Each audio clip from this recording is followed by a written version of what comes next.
I want to make it clear today that my administration will focus on ending the absolutely horrific practice of human trafficking, and I am prepared to bring the full force and weight of our government to the federal and at the federal level and the other highest levels, whatever we can do in order to solve this horrific problem, getting worse, and it's happening in the United States. We are going to do everything in our power to make sure that traffickers are brought to a swift and firm justice, and I've heard statistics where trafficking in the world is more now than it ever has been, ever in the history of the world, and you wouldn't believe that with, modern day everything, but they use modern day better than law enforcement can use modern day, whether it's the internet or anything else. And you wouldn't believe that, but trafficking is probably worse today than at any time in history. So I want to thank you for your courage and thank you for helping survivors across our country.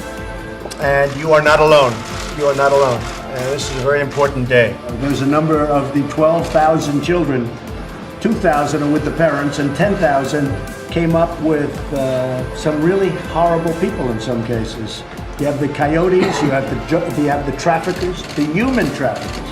Not only drug traffickers, but you have the human traffickers, and they use these children as passports to get into the country. So we have to work on that too. It's a very complex issue. It has been going on. You shouldn't feel guilty because it's been going on for many, many years, many, many decades. But we're going to solve that along with a lot of other problems that we've already solved. This is an urgent humanitarian issue.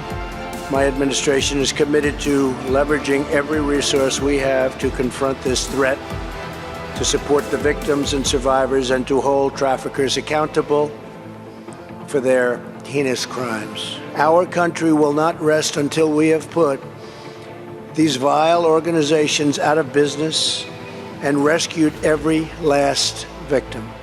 It's the new phenomena that's been age-old, been going on for thousands of years, but it's never been worse than now because of the internet. Human trafficking, where they grab women, put tape over their mouth, come through our border, and sell them. I will very gladly sign this legislation having to do specifically with a horrible, horrible worldwide problem, human trafficking. And it's my honor to do it, and I very much appreciate all of the Democrat support. I very much do. Thank you. Human trafficking is worse now than it's ever been in the history of our world. It's a world problem. It's a U.S. problem, but it's a world problem. How bad is that? Human smuggling. People think of that as an ancient art. There are more human smugglers right now, traffickers they call them, than at any time in the history of our world because of the internet, unfortunately. In 2018 alone, the National Human Trafficking Hotline identified over 23,000 human trafficking victims in the United States. 65% of these victims were women. More than 1 in 5 were children. Human traffickers prey on their most vulnerable citizens and people. They're vicious, they're violent. My administration is fighting these monsters, persecuting and prosecuting them, and locking them away for a very, very long time. We've had a tremendous track record, the best track record in a long time.